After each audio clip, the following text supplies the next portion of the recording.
Salve família vascaína, sejam bem-vindos a mais um giro de notícias do nosso Vascão.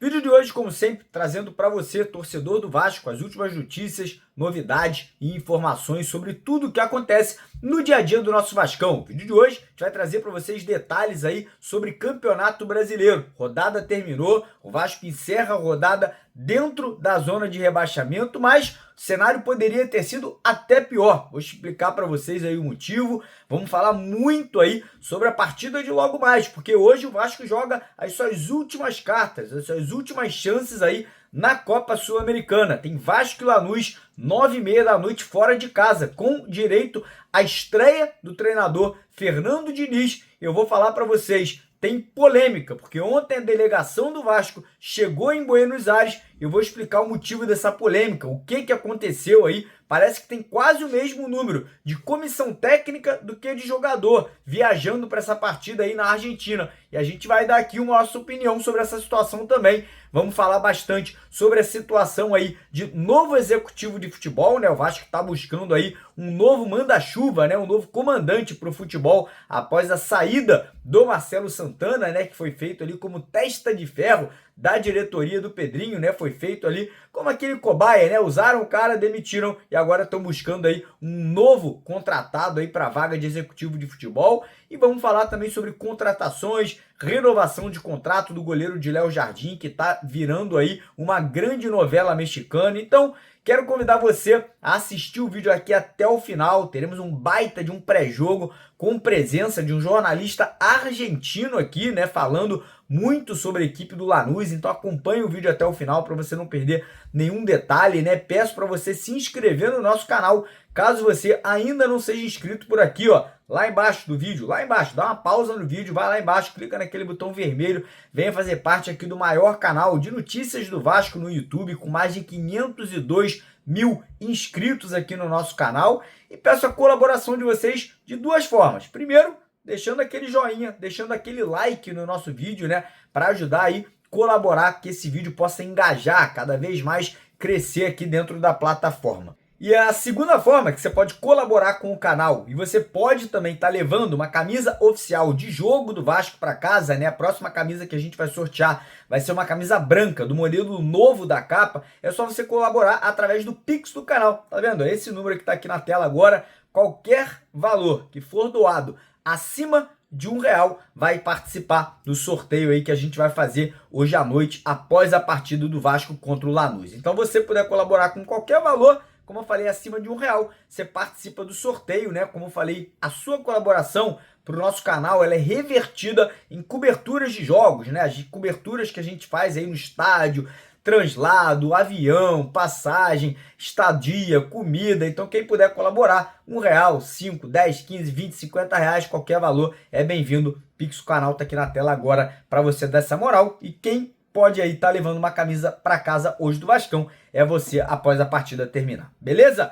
Então bora começar o vídeo falando um pouquinho de Campeonato Brasileiro, que a 17ª rodada terminou ontem e tivemos ali o Vasco terminando na 17ª colocação, né? O Vasco que ontem poderia ter sido ultrapassado pelo Santos, né? Mas acabou que o Santos, jogando em casa, empatou com o Ceará, né? A partida ali acabou terminando empatada. Com esse resultado, o último colocado é o Sport Recife, com 2 pontos conquistados. O Santos vem na 19ª colocação com 5 pontos. Juventude vem uma posição atrás do Vasco com 7 pontos. O Vasco vem ali na 17ª colocação com os mesmos 7 pontos. E aí, já com 2 pontos de vantagem à frente do Vasco, vem ali as equipes do São Paulo, do Grêmio, do Vitória e do Internacional, né? Então o Vasco ali já tendo 2 pontos ali de vantagem dos times à frente ali para poder sair da zona de rebaixamento. Lembrando que o próximo jogo do Vasco pelo Campeonato Brasileiro é contra o Fortaleza em São Januário aí na próxima rodada. Então, situação aí realmente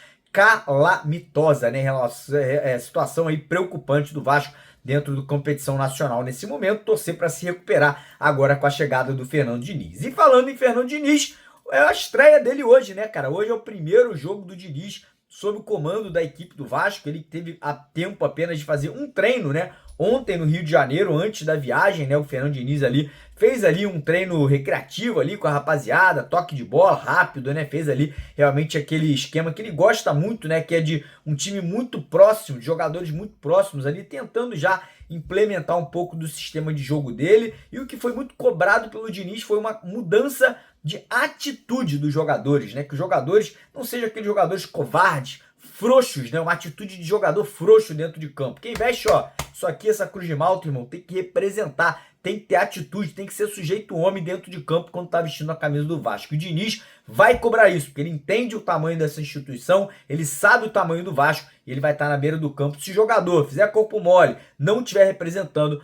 com certeza vai ser cobrado, vai ser mudado e vai ser afastado caso necessário. O elenco do Vasco ontem chegou, né, a Argentina ali no final da tarde, e aí acabou tendo uma grande polêmica. Por quê, Mário? O que tem de polêmica aí na viagem do Vasco? A situação é o seguinte, cara, o Vasco viajou com uma delegação. Quando eu digo delegação, é a quantidade de pessoas representando o Vasco que foram para a Argentina, de 45 pessoas. Ah, pô, Mário, pra que tanta gente? É um treinador, 2 auxiliares técnicos com preparador físico, talvez ali uma pessoa mais ligada ali à diretoria e os jogadores, correto? Então talvez ali 30 pessoas já seria mais do que o suficiente. Eu concordo com vocês, cara, 30 pessoas. Situação hoje financeira do Vasco é horrorosa. O Vasco aí tá, meu irmão, vendendo mando de campo, né, Pedrinho? Tá vendendo mando de campo pra Brasília toda hora aí, porque não tem dinheiro em caixa. E você mandar 45 pessoas, sendo que dessas 45, 23 são jogadores e o resto são ali membros de comissão técnica, né?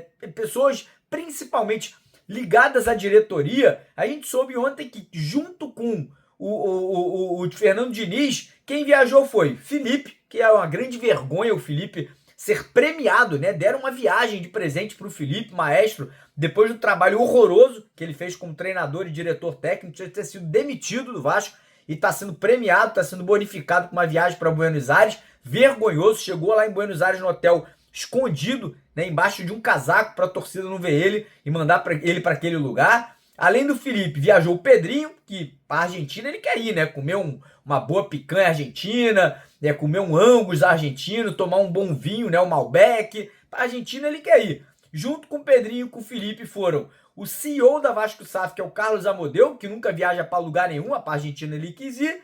O Felipe Carregal, que é responsável pela parte jurídica do Vasco, pelas questões ali de advocacia, né? Quando tem um processo, alguma coisa, é o Felipe Carregal que tem que resolver, e foi para a Argentina.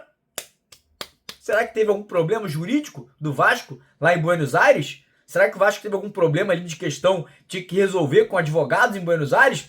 Eu não sei, mandaram o Carregal para lá. E junto com eles o Alain Belaciano, né? Que eu também não sei o que faz no Vasco, né? É outro que ninguém sabe, né? Mas na hora de viajar, aí vambora pra Argentina, vambora aí pra um hotel de luxo, né? Que é o Sheraton, que o Vasco ficou, que a diária é quase R$ 1.500.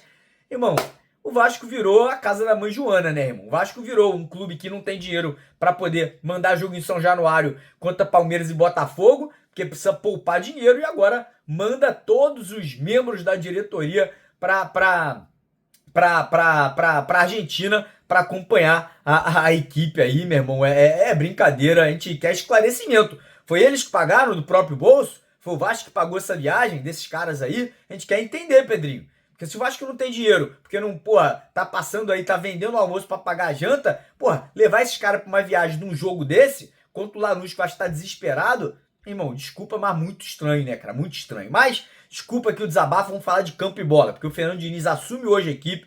Vou torcer muito para dar certo. Eu sou fã do Fernando Diniz. Fã. Eu adoro o Fernando Diniz. Acho que é um cara sério, íntegro, um cara que é honesto, não tem papas na língua, vai falar o que ele pensa. Agora a questão é o seguinte: vai ter jogador, porra, de qualidade para ele fazer o trabalho dele? Tomara que venham na janela de transferência. A gente vai falar já já. Pro jogo de hoje, não acredito que o Diniz vai mudar muita coisa, até, irmão, porque se mudar, corre grande risco de levar uma goleada, né? Então, deve manter o time base ali, talvez mude uma peça ou outra ali no meio de campo e no ataque, mas o time que deve ir a campo deve ser Léo Jardim no gol, que me preocupa muito o estilo de jogo do Fernando Diniz com o Léo Jardim, porque o Léo Jardim tem muita dificuldade de sair jogando com a bola nos pés, então isso é um ponto que já tá me chamando muita atenção. Será que o Léo Jardim vai aprender a jogar com o pé a partir de agora? Vamos ver, né? O Léo Jardim no gol. Na lateral direita deve ser o PH e na lateral esquerda o Piton, que não tá jogando nada. Dupla de zaga deve ser mantida com o Luiz Gustavo e o João Vitor. Meio de campo, a gente deve ter ali o Sforza, graças a Deus. Sforza agora com a chegada do Diniz deve ser mantido ali como primeiro volante, né? Um jogador com saída de bola, saída de jogo. É bom também ali na marcação. Ao lado dele a gente deve ter ali Tietê, ou Paulinho, ou Jair. E aí, Nuno Moreira, Felipe Coutinho, Ryan e Verratti, né? Essa deve ser a equipe do Vasco aí para encarar o Lanús hoje à noite. Lembrando que o jogo é às 9h30 da noite, com transmissão em TV aberta, mas não é na Globo não, tá? É no SBT, pois é, SBT para você quiser assistir aí a partida de hoje à noite, né? Torcer pro Vasco vencer. Se o Vasco vencer, empata em número de pontos com o Lanús. Lembrando que o saldo do Lanús é de +4 e o do Vasco é de -2. Ou seja, né, tem uma problemática, né? O Vasco vencendo não assume a liderança. Vai empatar em número de pontos, mas muito provavelmente vai ficar atrás do Lanús ali na questão de saldo de gols. Mas enfim, seguindo aqui o nosso vídeo agora, vamos falar um pouquinho sobre o novo executivo de futebol. Porque após a demissão do Marcelo Santana, e segundo o Marcelo Santana, ele foi demitido de uma forma errada, né, porque o Marcelo Santana não era responsável pelas contratações. Ele mesmo falou isso, né, quando ele foi demitido ontem. Ele fez ali uma carta de despedida falando que ele não contratava jogador, não desligava jogador, não era responsável ali por questão de montagem de elenco. Quem faz isso, segundo Marcelo Santana, é o Pedrinho e o Felipe. Então, estranho, né? Marcelo Santana ser demitido, segundo a diretoria do Vasco, que não estava cumprindo ali com as exigências feitas pelo Pedrinho e pelo Felipe.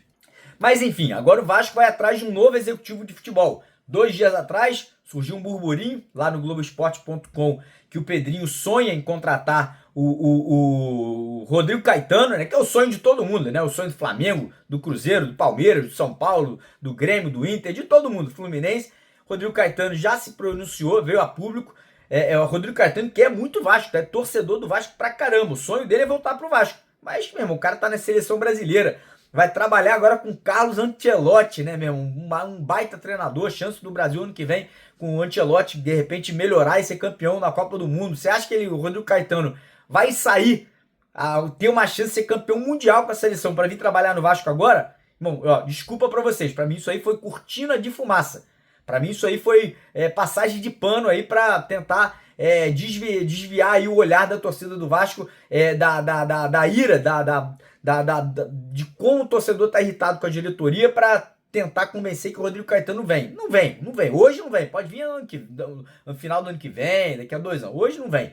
Aí, ontem, algumas pessoas surgiram com o nome do Juninho Paulista. O Juninho Paulista, cara, se viesse, para mim seria um ótimo nome. Experiente, rodado, um cara maduro, um cara que já jogou no Vasco, entende o que é vestir a camisa do Vasco, passagem por seleção brasileira. Lembrando que o Juninho tá trabalhando no Ituano de São Paulo. Você fala, mas tá no Ituano, mas é que o Juninho tem participação no Ituano, pelo que eu soube. Então, é um cara muito sério. Se viesse, seria excelente. A chance de vir, na minha opinião, pequena. Não acho que vem. Acho que muito pouco provável. Mas é um nome que foi cogitado ontem, então a gente traz essa informação aqui também. Mas eu acho improvável, né, a vinda do Juninho Paulista aí. Muita gente pedindo o Juninho Pernambucano. Pelo que eu sei, Juninho Pernambucano não tem tanta amizade com o Pedrinho assim. Então acho muito improvável o Juninho Pernambucano largar a vida dele, jogar tudo pro alto para vir trabalhar no Vasco nesse momento. Então vamos ver o que o Pedrinho vai arrumar, né? Segundo o Pedrinho, ele um cara que só trabalha com pessoas sérias, né? Com pessoas que têm gabarito, experiência para trabalhar no Vasco. Então vamos ver o que ele vai trazer, vamos ver se ele vai arrumar um novo Marcelo Santana ou se ele realmente vai honrar a palavra dele e vai trazer um profissional de qualidade, né, para trabalhar no Vasco da Gama. Falar um pouquinho de mercado da bola agora, coisa rápida, tá? Situação aí de contratações, né? O nome do Lima ganha força no Vasco, Lima do Fluminense, jogador vem dando força. Eu acho um pouco estranho pela questão do Campeonato Brasileiro, já tá caminhando aí para a 8ª rodada, eu não sei quantos jogos o Lima fez, se já estourou a cota de jogos ou não. O fato é um jogador caro, é um jogador que se o Vasco trouxesse teria que ser pagando o Fluminense, então acho difícil isso acontecer, porque o Vasco hoje não tem dinheiro, né? Segundo o Pedrinho, não tem dinheiro para viajar, a Argentina tem. Enfim, para comprar jogador, para outras coisas não tem. Então o nome do Lima está sendo muito cotado hoje dentro do Vasco. A gente sabe que tem outras negociações em curso aí, Brian Rodrigues, Vitor Sá, um zagueiro aí que o Vasco vem também tratando aí, que teria sido um pedido do Fernando Diniz. Então vamos aguardar, né, e ver aí, né, como que isso vai acontecer na janela de transferências que se abre daqui a pouco. E tem notícia sobre o Léo Jardim, tá? Parece que a negociação se complica a cada dia entre o Vasco e o goleiro, né? O Vasco fez 3 propostas de renovação de contrato ao Léo Jardim. As 3 propostas foram negadas pelo jogador. Lembrando que no contrato do Léo Jardim com o Vasco existe uma cláusula contratual que, caso ele atinja 66% dos jogos da temporada, o Vasco pode assinar um novo contrato dele de mais um ano de forma automática, ou seja, o Vasco está garantido pelo menos. Quem fez esse contrato não foi o Pedrinho, foi o Paulo Brax lá atrás, quando contratou o Léo Jardim. Então, pelo menos o Vasco tem essa cláusula aí para segurar o jogador por mais um ano até o final do ano que vem. E, cara, tá me soando muito estranho, né, essas negativas do Léo Jardim, e uma contraproposta que ele fez, pediu um salário astronômico, né, um salário que nenhum goleiro no Brasil ganha. Então, realmente, a situação tá um pouco tensa. Parece que as duas partes não estão falando a mesma língua. Muita gente dentro do Vasco já falando aí de um interesse do Palmeiras, interesse de clubes do fora do Brasil. Então vamos aguardar, vamos ver aí o que está acontecendo. O fato é, o Vasco diz que já fez 3 propostas, o empresário do Léo Jardim fez uma contraproposta e até agora não há um denominador comum aí para poder resolver essa situação. E antes da gente continuar o vídeo aqui, eu queria agradecer a todo mundo que veio, que ficou aqui até esse momento do vídeo, pedir para a galera deixar o like, que é muito importante. Se você quiser participar do sorteio da camisa hoje à noite, camisa branca, a camisa nova branca do Vasco, da capa, só você fazer um pix pro nosso canal de qualquer valor acima de R$1. Pix tá aqui na tela agora. Esse Pix aqui dá essa moral pra gente, que você vai participar do sorteio, né? Quanto maior for a sua doação, mais chance você vai ter de ganhar. E agora eu vou deixar com vocês um pré-jogo, né? Com a participação de um amigo jornalista direto da Argentina. Então fiquem agora com esse pré-jogo, fiquem até o final, acompanhem o vídeo que tá muito bacana, beleza?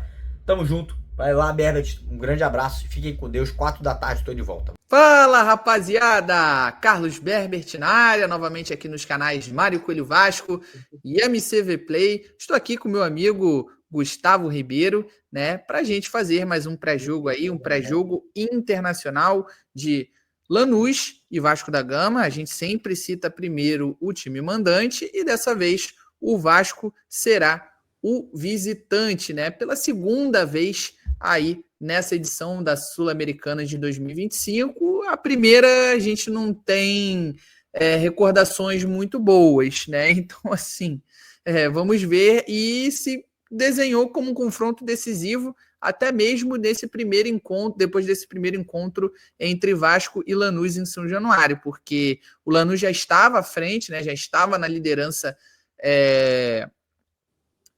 do grupo em si, e o Vasco não conseguiu vencer dentro de casa. Então, já se tornou essencial para ele conseguir terminar a fase de grupos na liderança, vencer na Argentina, e isso se tornou ainda mais crucial depois dessa última partida na competição. Então, primeiro, vou passar aqui a bola para o meu amigo Gustavo. Gustavo, suas considerações iniciais, e depois vou apresentar também o nosso convidado, né, o Fernando, que é argentino e acompanha aí o Lanús diariamente. Basicamente, é o que a gente costuma fazer com o Vasco, só que ele falando do nosso adversário. Fala, Gustavão. Boa noite, Berbert. Fala aí todo mundo que nos assiste. Boa noite, Fernando. Bom dia, boa tarde, boa noite, né? Eu não sei o horário que vocês nos assistem nesse momento. Cara, é um confronto que como você trouxe, será decisivo para o Vasco, mas por outro lado, eu acho que a torcida nem tá dando tanta importância assim como daria em outros momentos, né? A gente vai trocar essa ideia aqui com o Fernando, mas o momento do Vasco é muito delicado no Campeonato Brasileiro, né? O Vasco entrou na zona de rebaixamento, a gente sabe a pressão que vem vivendo aqui o Vasco internamente, politicamente. Então eu enxergo que a Copa Sul-Americana agora está em segundo plano, né? Em algum momento se debatia dentro do Vasco uma forma de tentar levar a Copa do Brasil, a Sul-Americana e o Campeonato Brasileiro, os 3 ao mesmo tempo, né? Com força total. A torcida já tinha um pé atrás por conta da limitação do elenco do Vasco. É um elenco que não é tão robusto assim. E aí foi se provando essa dificuldade, né? Então eu enxergo que hoje a prioridade do Vasco é o Campeonato Brasileiro. Claro que a partida de amanhã, eu acredito principalmente por ser a estreia do Fernando Diniz, né? A estreia de um treinador, como foi o desempenho do Vasco das últimas partidas, eu acho que os jogadores vão entrar em campo com uma postura diferente, tentando provar algo diferente. Mas acho que, no geral, o foco do Vasco, a partir do último jogo, né? Do resultado, a entrada na zona de rebaixamento, acho que agora o foco do Vasco é no Campeonato Brasileiro, não mais na Sul-Americana. Perfecto. Fernando, buenas noches, porque nosotros estamos, sí, grabando en la noche yo no me recuerdo cómo habla segunda-feira, né, em espanhol. Espera aí que eu vou fazer uma colinha La noche aqui. previa al partido. ¿Cómo les va? Buenas noches a Carlos y a Gustavo. Un placer. Exactamente, la noche previa, gracias. Pero nosotros estábamos charlando, sí, que en Argentina, antes de empezar la Sudamericana, que en Argentina, usted, la prensa argentina, proyectaban el equipo, el grupo, más exactamente, de una otra manera, ¿cierto? Correcto. En Lanús se pensaba que Vasco iba a ser cómodamente primero del grupo y miraba mucho más a Melgar para no perder la segunda posición que a Vasco para alcanzar el primero. Por los nombres, por el relieve que tiene el fútbol brasileño, pero bueno, evidentemente no solo le pasa a Vasco esta cantidad de resultados negativos, le ha pasado en Libertadores a los demás clubes, creo que salvo San Pablo y Fortaleza, el resto ha perdido puntos. Nos sorprende acá en Argentina, pero bueno, Lanús encontró algo de ese estímulo en el empate allá en Sayonario, 0-0 frente a Vasco, y ahí se dio cuenta que podía aspirar a algo más. La victoria sobre la hora en Arequipa frente a Melgar le dio un toque y el golpe final se lo dio por lo menos a Vasco, Puerto Cabello con esa goleada en Venezuela, ¿no? Algo que sorprendió, me imagino que a propios y a extraños, y hoy le da la chance a Lanús de que con un empate mañana prácticamente podría consolidar la clasificación a octavos, que te da la primera posición. El juego de Lanús no deja de ser regular e irregular, pero bueno, al enfrentarse con equipos que están con un nivel bastante bajo, le permite ubicarse puntero en la tabla. Lanús, cuando empató con Puerto Cabello en el primer partido, iba perdiendo 2-0 y tuvo el tercer gol Puerto Cabello ahí por los 10 minutos del segundo tiempo. Después, con un hombre menos, logró equilibrárselo y empatar, sin imaginar que tal vez ese empate hoy podría ser mucho más importante de lo que se valoró en aquel momento. Pero bueno, son sorpresas que da el fútbol, no solo a nivel local, sino también a nivel internacional. Ya pocos ganan con los apellidos. Además de tener apellidos, hay que tener buen sistema de juego, compromiso de los jugadores, que tengan un desafío individual también en la Copa. No sé allá cómo se toma, si el Brasileirao está por arriba de la Sudamericana o si esta posición que tiene Vasco en zona de descenso lo hace mirar mucho más para adentro que para la Copa Sudamericana. Perfeito. Ele falou, né, que basicamente antes de começar a Sul-Americana, lá em Lanús, né, no caso, que é o Lanús em si, ele não fica exatamente na capital, né, como se fosse uma região metropolitana, né, uma cidade ao lado. E então ele basicamente disse que lá na região eles acreditavam que o Vasco seria o líder do grupo, assim, com certa facilidade, e no caso o Lanús ele brigaria ali pela segunda posição com o Melgar a princípio, mas que não se desenhou dessa forma, que eles ficaram surpreendidos, né, pela forma como o Vasco estava jogando, o desempenho, enfim. Gustavo, você tem alguma pergunta para o Fernando? Se você quiser fazer logo de cara, se ele não entender, como a gente combinou aqui, eu tento traduzir para ele para ficar um pouco mais plausível, podemos dizer assim, entendível. Perfeito. Vou fazer minha pergunta. Na minha primeira fala, eu falei a respeito da situação do Vasco no Campeonato Nacional, né? E como o Vasco chega para essa partida, talvez dando mais importância agora ao Brasileirão do que à Copa Sul-Americana. Queria saber como está a situação do Lanús no Campeonato Argentino e como que eles chegam para essa partida. Chegam com um certo otimismo ou talvez essa desconfiança? Como que está a situação do Lanús para a partida de amanhã? Claro, Lanús quedó eliminado del torneo local en este primer semestre el sábado a la noche por penales contra Boca. El torneo argentino se jugó en 2 zonas, bastante corto por este Mundial de Clubes, y para permitir estos playoffs que se van a jugar durante todo mayo, que son los primeros de cada zona, se cruzan y van a buscar un campeón. En el primer entrecruzamiento, en octavos de final, Lanús perdió con Boca en la Bombonera, empató en los 90 minutos y quedó eliminado por penales. Así que a Lanús solo le queda la competencia internacional, que son estos 2 partidos, el de mañana y el 27 de mayo, y además la Copa Argentina, que vendría a ser lo mismo que la Copa Brasil, que tiene un partido antes del arranque del Mundial de Clubes. Le quedan solamente esos 3 partidos a Lanús al quedar eliminado en el torneo local. Históricamente, al jugador de fútbol argentino le da más trascendencia, le da más ingresos económicos jugar la Copa Sudamericana que el torneo local. En Brasil a veces es al revés, o la mayoría de las veces.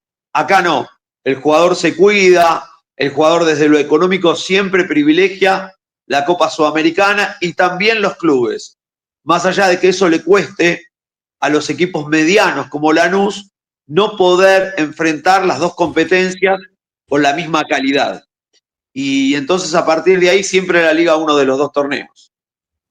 Achei curioso essa resposta. Eu realmente não sabia da forma como os argentinos tratavam a Copa Sul-Americana e foi perfeita a sua avaliação. De fato, aqui no Brasil, eu acho que principalmente em relação à Sul-Americana, né? Os clubes muitas vezes deixam essa competição como secundária, né? Deixam um pouco atrás das competições nacionais. Com a Libertadores ao contrário, né? Obviamente a Libertadores os clubes deixam ir em primeiro escalão, mas a Sul-Americana muitas vezes é visto como essa segunda competição, né? Sim. Mas o Vasco, na teoria, priorizou, né? No caso, né? A princípio. Até o momento, né? que viu que deu ruim no Campeonato Brasileiro. Sim, diziam que no caso, todos os movimentos, a questão de poupar jogadores eram com indícios de que estava priorizando, no caso, a Sul-Americana. Pero, Fernando, un otro tema que nosotros estábamos charlando antes de iniciar la grabación, es que usted habló que Lanús está en un momento semejante, sí, parecido con Vasco, que también eres irregular. Habla un poco más de eso, sí, por favor. Sí, en Brasil no tienen problemas con expulsar técnicos ante 10 partidos malos. Acá en Argentina cuesta un poco más.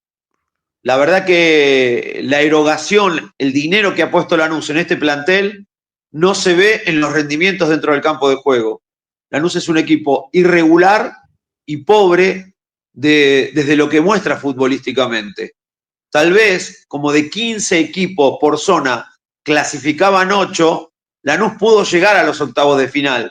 Clasificó 7, pero es un rendimiento bastante pobre, muy pobre. La gente está enojada por ese rendimiento, está enojada con el proceder del técnico, aunque acá en Argentina los dirigentes sostienen un poco más a los técnicos de lo que lo hacen allá en Brasil.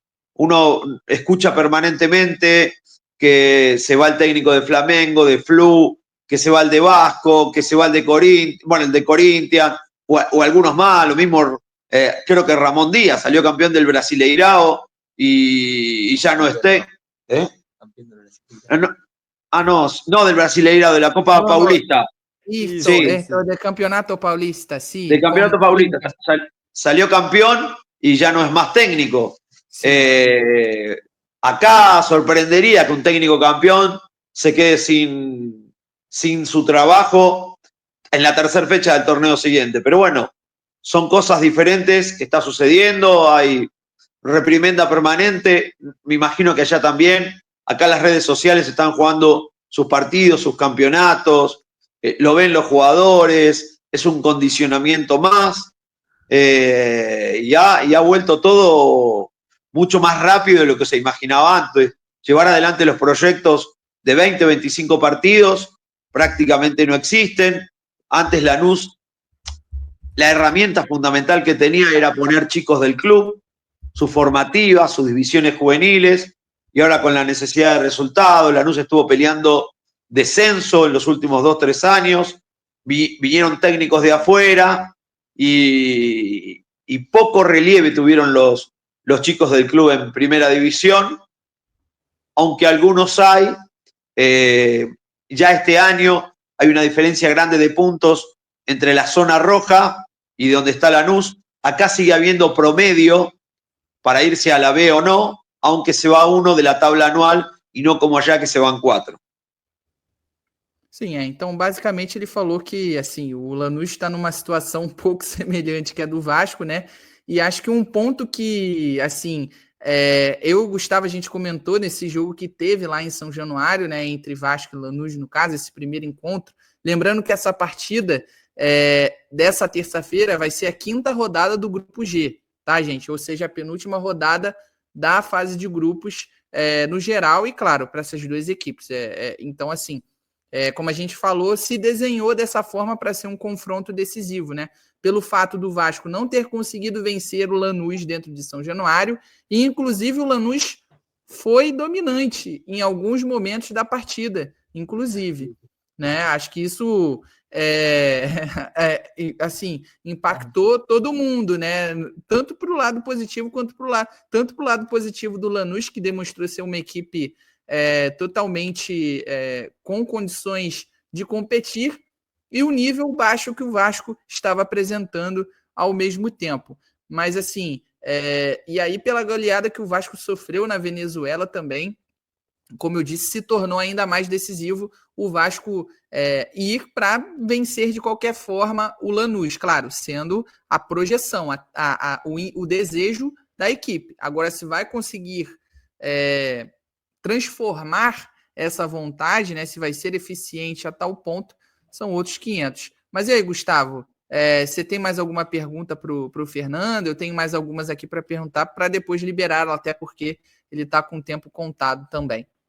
Não, eu tenho mais uma curiosidade mesmo, porque a gente vinha falando sobre essa possível mudança de postura do Vasco, muito pela entrada do novo treinador, Fernando Diniz, que até 2023, né, era o treinador da seleção brasileira, né? Chegou a treinar em 2024, eu acho.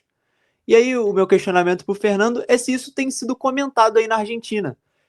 A imprensa argentina comentou a respeito do novo treinador do Vasco, que era um treinador de seleção brasileira, e queria saber o que vocês conhecem do Fernando Diniz, porque aqui no Brasil ele é muito comentado pelo seu estilo de jogo diferente, um estilo que premia a posse de bola e é diferente do habitual aqui no país. Queria saber se vocês têm noticiado essa nova entrada de um técnico no Vasco. Sí, porque Fernando Diniz fue el que eliminó a Lanús en la semifinal del año pasado en Copa Sudamericana con Cruzeiro. Creo que recién estaba tomando a Cruzeiro y a nosotros nos eliminó. Lanús empató en el Mineirao 1-1, parecía un buen resultado, pero a la vuelta Cruzeiro ganó con justicia aquí en la Argentina en un buen partido de Cruzeiro. Sí, pero se habló acá de la llegada de Diniz y todos sabemos su recorrido también. Lo que tengo de bueno para ustedes y no para Lanús es que las 2 veces que Lanús enfrentó a Vasco, más en eliminación que en zona de grupos, en eliminación a Lanús lo eliminaron en Copa Sudamericana en el 2007 y después de esa eliminación Lanús pudo salir campeón. Había ganado Lanús acá, fue al São Januário y perdió 3-0. Y la otra eliminación creo que fue en Libertadores de 2012, donde por penales aquí en la Argentina también clasificó Vasco. O sea, las 2 veces que yo me acuerdo, puede haber una mucho más anterior, pero no creo, las dos veces Vasco había eliminado a Lanús. Esto es mucho más abarcativo porque es una zona de grupos, pero bueno, y Lanús tiene la de ganar porque juega de local. Pero les recuerdo, Lanús no es ninguna garantía, es fútbol argentino, pero no hay que estar asustado. Si Lanús no juega bien, puede llegar a perder, y Vasco, si se engancha un poquitito, también puede ganar acá en la Argentina. Ninguna de las dos cosas van a ser fáciles, es un partido abierto, y así como hoy parece que Lanús está clasificado, si mañana Lanús pierde, puede, según como se dé el resultado de Puerto Cabello y Melgar, puede llegar a quedarse afuera de los dos. Así que, más allá de que parezca algo, las dos fechas hay que jugarlas. Perfeito. Ele basicamente, gente, falou que qualquer possibilidade está muito aberta, sabe? É que, é claro, o Lanús ele vai ser favorito, né, por estar jogando em casa, mas pela irregularidade que vem apresentando, pode ocorrer, não é nada improvável, podemos dizer assim, o Lanús jogar mal e, no caso, o Vasco conseguir uma vitória. Pero, Fernando, como está a performance de Lanús dentro de sua casa en Argentina? ¿Eres muy bueno? ¿Eres también irregular? Porque, por ejemplo, Vasco está muy irregular en la temporada, pero dentro de San Januario eres su fortaleza, eres su triunfo, ¿sí? Bien. Totalmente al revés. Lanús es mucho mejor de visitante que de local. El otro día subíamos una estadística que Lanús por Copa Sudamericana hace 9 partidos que no pierde jugando fuera de Lanús, ya sea en Argentina, en Perú, en Brasil, en Paraguay, en pandemia, y Lanús juega mucho, en Uruguay, juega mucho mejor afuera que adentro. Aún en las series que lo eliminaron, como recién te decía, fue a Mineirao y empató, fue a Vasco y empató, fue a Garcilaso y ganó, fue a Arequipa y ganó, fue a Liga de Quito y ganó, también le vino bien la altura. El gran problema de Lanús, y no solo de este año, es jugar como local. Así que les doy una sonrisa más para que tengan ilusiones. Perfecto. Y ahora, llegando a la parte final para liberar a usted, ¿cómo usted puede decir que son las fortalezas y las debilidades de Lanús? Y también, ¿usted tiene una idea de probable equipo que puede empezar? Sí. Las debilidades que tiene el equipo son que depende de un solo jugador, que es Marcelino Moreno. Si Moreno no está iluminado, a Lanús le va a costar mucho generar peligro. Una defensa que en el final está siendo sólida, pero con el Cali Izquierdos, con Muñoz, para mí va a jugar de Jesús, veremos cuál de los dos, pero que yo no pondría las manos en el fuego porque mañana salga igual. Hay muchos partidos que viene jugando consecutivamente, muchos. Se han jugado desde fines de enero, mientras ustedes creo que arrancaron a mediados de enero, la Copa Estadual, acá arrancó a fines de enero. En la segunda semana de enero, ¿sí? Empezó la temporada para nosotros acá en Brasil. Bueno, Lanús jugó 8 partidos en febrero y 8 partidos en marzo, y en abril creo que jugó 7 o algo por el estilo. Así que viene de jugar cada 3 días, pero sé que ahí juegan mucho más seguido que acá. Lozada en el arco, Armando Méndez de lateral derecho, el Cali Izquierdos, Carlos Izquierdos. Tengo una duda a ver si va a ir de Jesús, el paraguayo de selección, o Muñoz y Sasha Marsic. Es muy parecido a lo que jugó el otro día con Boca. En el medio van a jugar Medina de 5 junto con Cardoso, Salvio, Marcelino Moreno, Ramiro Carrera, y adelante creo que va a ir Walter Bow o Canelo.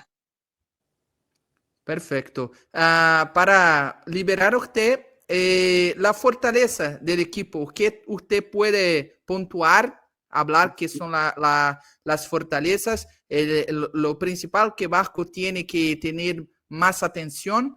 ¿Cómo usted proyecta el partido mañana? ¿Cómo usted acredita que va a se suceder? Si marcan a Marcelino Moreno, tendrán el 80% del partido solucionado. Salvo que Walter Bow esté en una noche inspirada. Bow fue un gran goleador en el primer semestre, o sea, hasta diciembre, pero desde que arrancó este año no. Tiene chicos interesantes Lanús, pero generalmente no juegan de entrada. Y tiene una defensa dura, férrea. Pero si los sacan del área, si los traen, se pueden armar los agujeros en las espaldas de Lanús. Yo creo que Vasco va a ser el que tome las riendas del partido por estar mucho más necesitado que Lanús. Lanús que viene con cansancio a cuesta, que jugó no una alargue, pero sí una serie de penales. Para mí va a aguantar un poco más porque las necesidades son de Vasco.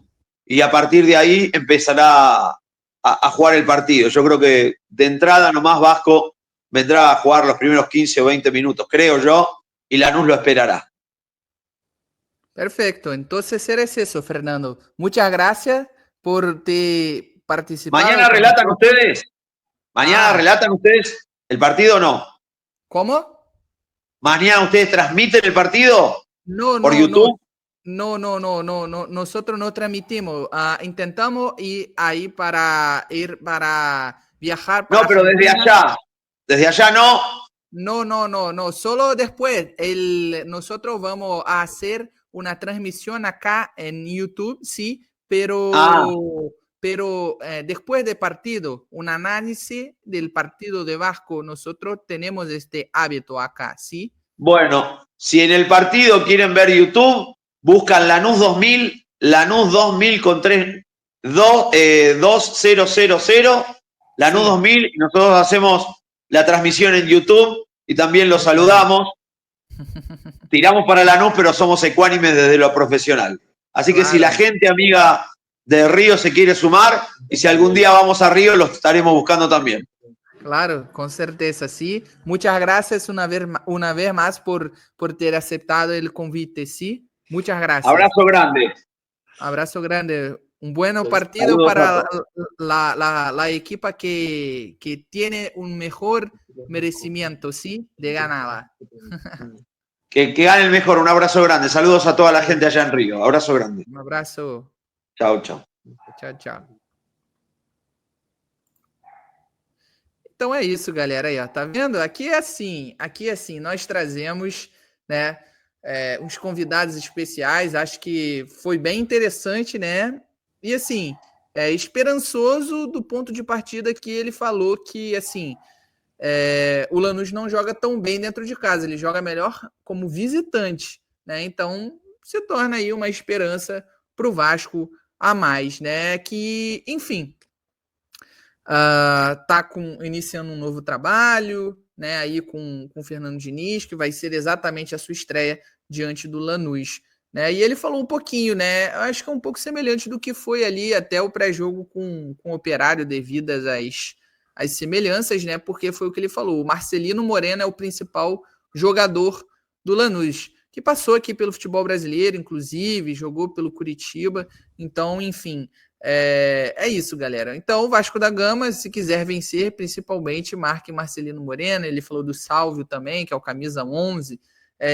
Foi um jogador muito promissor, passou pelo Benfica, inclusive, falou do Walter Bow também, que, inclusive, desde dezembro, vinha marcando muitos gols, mas teve uma queda de desempenho ali, falou que a defesa do próprio Lanús é muito forte, então talvez traga um problema ali para o Vasco, né? E falou que tem algumas dúvidas na lateral direita, com qual vai ser a escalação, né? Que existe uma dúvida ali, mas no geral o treinador deve manter uma base do que foi a equipe que jogou contra o Boca Juniors. Ele até tinha dito anteriormente, né, que o Lanús ele foi eliminado da primeira parte, podemos dizer assim, do campeonato argentino, né, que empatou no tempo normal, empatou os 2 jogos, na verdade, ali na disputa de pênalti, acabou sendo eliminado no que a gente chama de apertura, né, tipo torneio de abertura do campeonato argentino. Então, foi basicamente isso. Queria aí, Gustavo, queria que você falasse o que você achou aí desses comentários do Fernando na sequência, né, da parte do meio da participação dele essa reta final aí? Cara, eu acho que ele fala um pouco sobre as limitações do Lanús, né? Explica que o Lanús também não é nenhum Real Madrid que irá enfrentar o Vasco, tem suas dificuldades, principalmente dentro de casa. Isso é algo curioso, né? Porque aqui normalmente no Brasil é o contrário, né? A maioria dos clubes tem a sua força principal dentro de casa. Mas eu acho que o principal adversário na partida será o próprio Vasco. O Vasco superar suas limitações, principalmente a questão mental, né? Que a gente comentou aí, que foi até uma das perguntas na minha fala inicial também, a respeito da situação que vive o Vasco, né? O Fernando Diniz vem para mudar essa questão mental. É muito improvável que a gente veja grandes mudanças táticas no Vasco, né? De uma partida, em um treinamento, né? Porque o Diniz vai para essa partida tendo um treinamento só.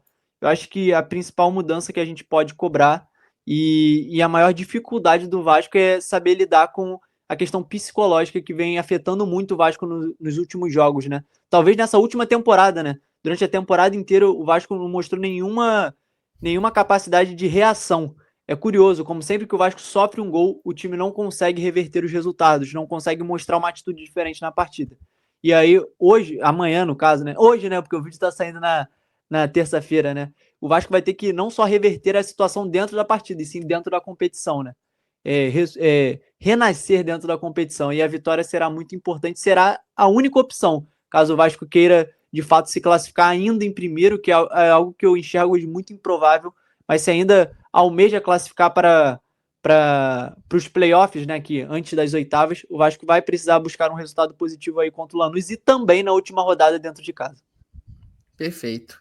Então aqui os relacionados, né, do Lanús, Lautaro Morales, Nahuel Losada, que são os dois goleiros, esse aqui é o Munhoz, lateral direito, como o Fernando comentou, né, que tem a dúvida aí se ele vai ser titular ou não, Nicolás Morgantini, Sacha Masic, Leonel Cardoso, Armando Mendes, Carlos Izquierdos, Octávio Ontivero, Ronaldo de Jesus, que também é outro possível titular ali na lateral direita, que briga com, no caso, o Munhoz, né? O Ramiro Carreira como meio-campo, Agustín Cardoso, Juan Ramírez, Agustín Medina e Facundo Sánchez. E aí no ataque, Walter Bou, que o Fernando destacou, né, de ser o goleador da equipe, Marcelino Moreno, o principal jogador da equipe, Eduardo Salvio também, que é um dos destaques, né? Alexis Canelo, Bruno Cabreira, Dylan Aquino, Franco Orozco e Alexis Segovia.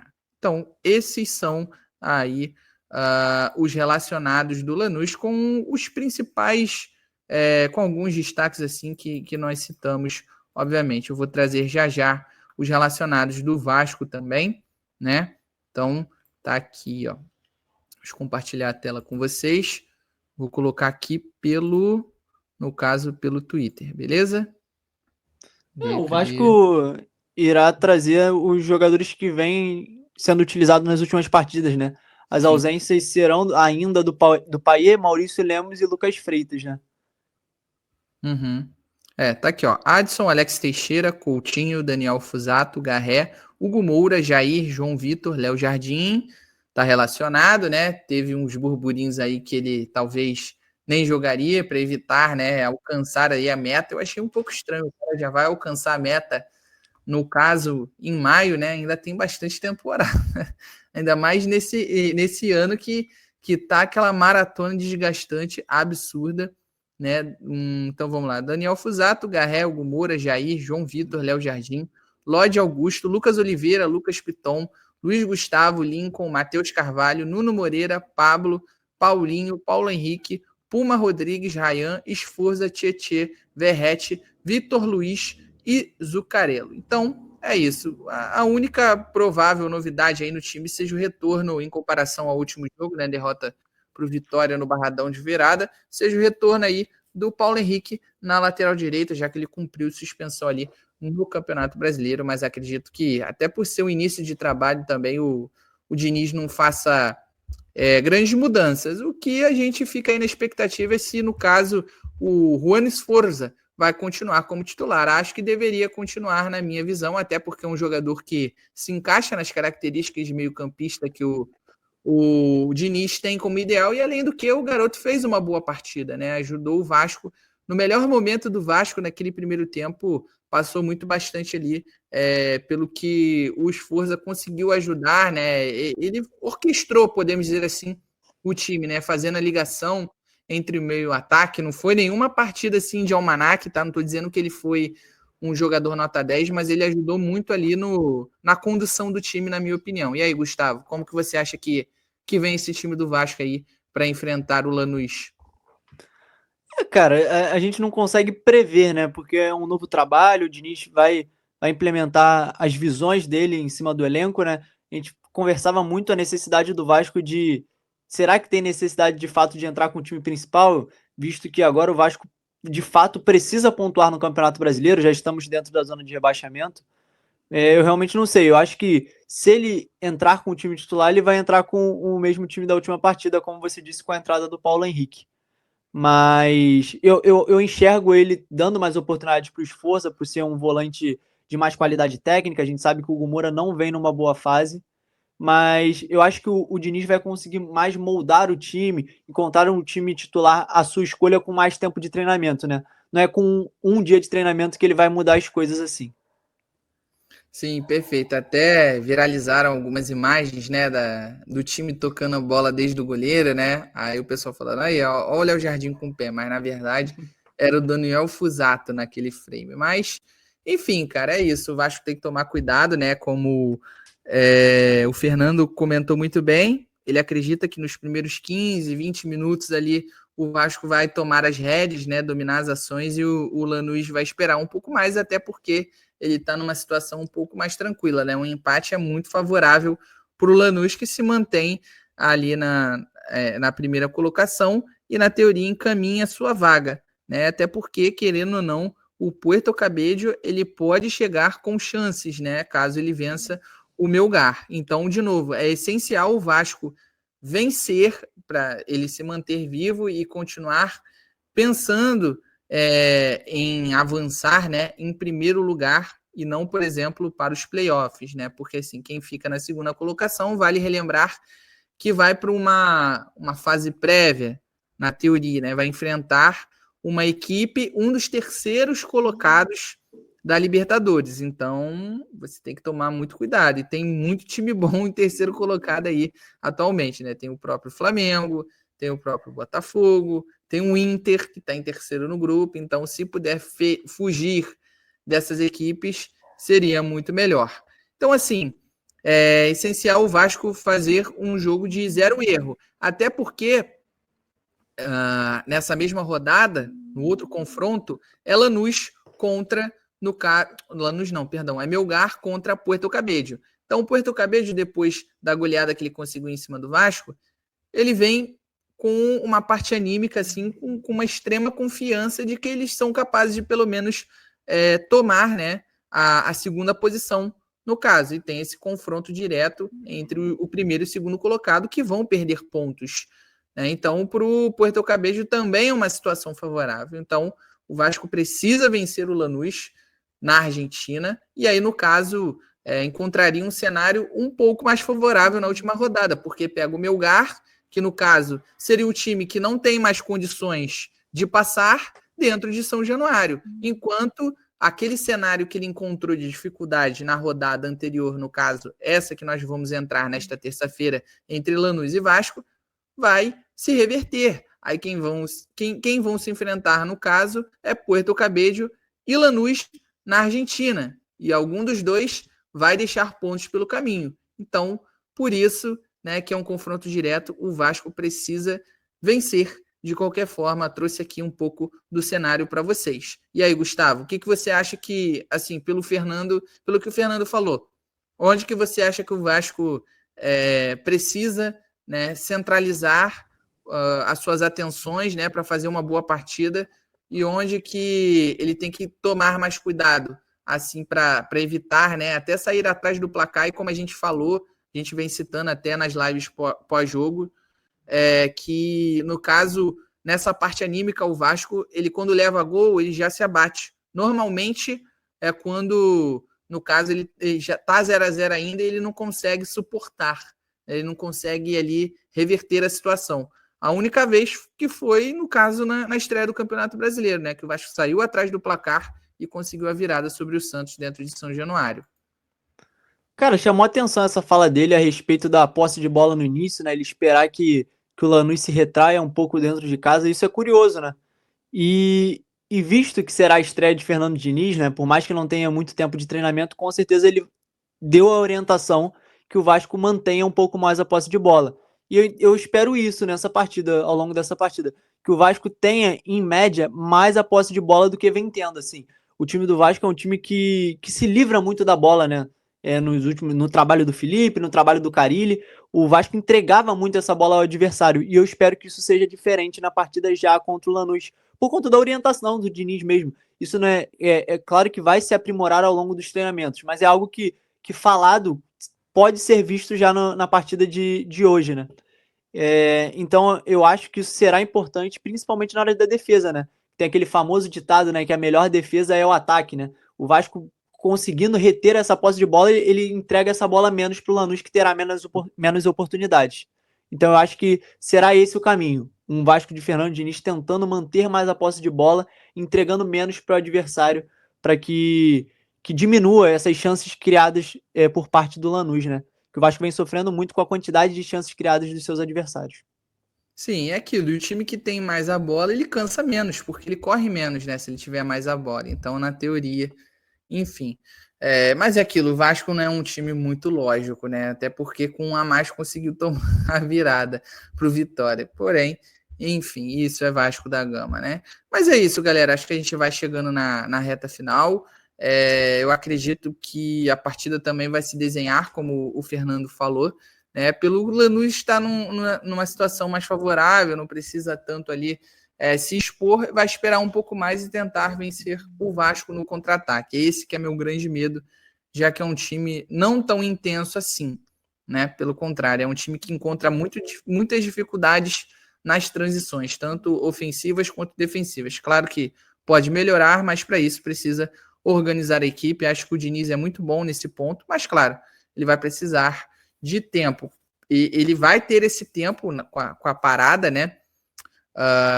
Para o Mundial de Clubes, mas até lá nós temos pelo menos 6 jogos, se eu não me engano. Acho que é isso, se não me falha a memória, que restam antes da parada aí para o Mundial de Clubes. Mas, enfim, dá para fazer alguns pontos e alguns jogos decisivos, né? O que me chamou a atenção também foi que o Fernando comentou que eles também estão jogando muito, né? Também estão numa maratona exaustiva de jogos, né, Gustavo? Sim, é algo que a gente reclama aqui do calendário brasileiro, não é só com a gente, né? Pois é. Mas é isso, galera. Deixem aqui nos comentários como que vocês acham que vai se desenhar esse jogo, o palpite de vocês, como é que tá a expectativa, já mudaram a chavinha, né? Agora é confronto decisivo, tem que estar, no caso, esperançoso, tem que acreditar que ainda é possível, ou vocês ainda estão receosos por tudo que vem acontecendo, como se desenhou essa última partida também. Queria que vocês deixassem aí nos comentários dos dois vídeos, tanto no Mário Coelho Vasco, como também no MCV Play. Beleza? Deixem o placar de vocês e, é claro, também a cidade de onde vocês estão nos acompanhando. Beleza? E aí, Gustavo, qual o seu palpite para essa partida?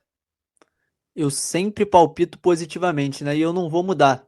O Vasco tá querendo que eu mude, mas eu não vou mudar. Eu vou continuar palpitando na vitória. O Vasco vai vencer de 1-0, 1-0, 1-0 Vasco. Tá aí. Boa. Acho que vai ser 2-1, na minha opinião, porque jogar fora de casa a gente sabe como é muito bem, né? E além disso, o Vasco dificilmente não toma gol numa partida, né? É um milagre, basicamente. Mas é isso, acho que o Vasco vai conseguir, acho que vai demonstrar uma boa apresentação, né?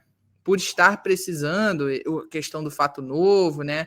O treinador, ele já chegou abraçando todo mundo, nos vídeos lá da Vasco TV, ele abraçando as funcionárias, demonstra que ele é um cara muito querido. Então, assim, espero que o grupo abrace ele mesmo, sabe? Jogue por ele, como também demonstrava estar da mesma forma com o Carille e realmente que consiga reverter essa situação. Acho que o Diniz é um cara capaz, mas fico um pouco assim apreensivo, né? Como é que eu posso? Eu desconfiado com relação a se o Vasco tem um elenco qualificado, né? Ao ponto para o Diniz conseguir implementar o seu estilo ideal de futebol, né? Assim, no caso, o máximo ali que ele entende, né? Então, eu acho que não. Mas, enfim, espero que eu esteja errado, tá? Eu prefiro ser feliz do que ter razão, com toda certeza. E não tem nenhum problema em chegar aqui, olha, veio com extrema desconfiança, mas que bom que ele deu super certo e vem dando super certo. Tomara que assim seja. A gente fica com desconfiança exatamente pelo fato do Vasco ter um elenco limitado, né? A questão de reforçar o elenco nas janelas não foi bem feito, então é mais por isso mesmo, não por achar que o Diniz não é um treinador capaz, pelo contrário. E também o ponto de que vão ter paciência para o Diniz conseguir implementar e desenvolver o seu trabalho, tanto diretoria como torcida, porque assim, eu vi um comentário, né, até na TV, que eu concordo bastante. Parece, a impressão que fica é que o Diniz e o próprio Roger Machado são dois treinadores que eles têm uma pressão a mais, pela forma que eles têm de implementar, né, nas suas equipes um pouco diferente, né, um pouco mais ousado assim. Então, esse é o meu ponto. Mas, Gustavo, você quer comentar alguma coisa com relação a isso também ou vamos embora? Não, eu concordo com você. Acho que os olhos em cima do trabalho do Fernando Diniz são maiores e a expectativa também, né? Então, eu enxergo talvez essa desconfiança que o torcedor vascaíno tenha tido durante as especulações hoje tenha mudado, né? E a desconfiança deu lugar talvez à esperança. Talvez o medo é tão grande que o Diniz surgiu talvez como o salvador, né? Então, acho que agora a torcida do Vasco que antes estava meio metade, hoje todo mundo assim unido de, cara, o Diniz tem que dar certo, não tem uma outra opção. Então a gente tem que torcer pelo cara e para que ele consiga implementar o mais rápido possível esse estilo de jogo dele. Perfeito, rapaziada. Então é isso. Espero que vocês tenham gostado de mais esse pré-jogo, beleza? Não esqueçam de se inscrever nos dois canais. Se vocês estão nos acompanhando pelo Mário Coelho Vasco e ainda não nos seguem lá no MCV Play, é só procurar na descrição desse vídeo que vai ter um link que vai redirecionar vocês direto para o MCV Play e vice-versa. Se vocês estão no MCV Play e estão dando essa bobeira de não nos acompanharem no Mário Coelho Vasco, é só procurar aqui na descrição desse vídeo que vai ter um link que vai redirecionar vocês direto para o Mário Coelho Vasco, beleza? E é claro, se vocês puderem dar aquela moral para nós, deixando o like nos dois vídeos, novamente se inscrevendo em ambos os canais, vocês não sendo inscritos em nenhum deles, ou até mesmo em apenas um, vai nos ajudar bastante. E claro, vocês deixando o like também nos ajudam bastante, porque isso ajuda a impulsionar o vídeo e ele ser recomendado para mais vascaínos que gostam de acompanhar, né, o noticiário, estarem mais atualizados. Esse tipo de vídeo aqui que a gente faz também sempre de pré-jogo, mais detalhado, trazendo, é claro, o lado do nosso adversário. Acho que isso é muito importante também. E muito do que a gente fala aqui acaba se desenhando também nas partidas. Muitas vezes para o lado bom como para o lado ruim também, né? Mas, enfim, é isso, galera. Além disso, não esqueçam de ativar o sininho para vocês sempre receberem as notificações de vídeos novos postados, lives agendadas e também quando elas começarem, beleza? Então é isso, até a próxima e tamo junto. Valeu!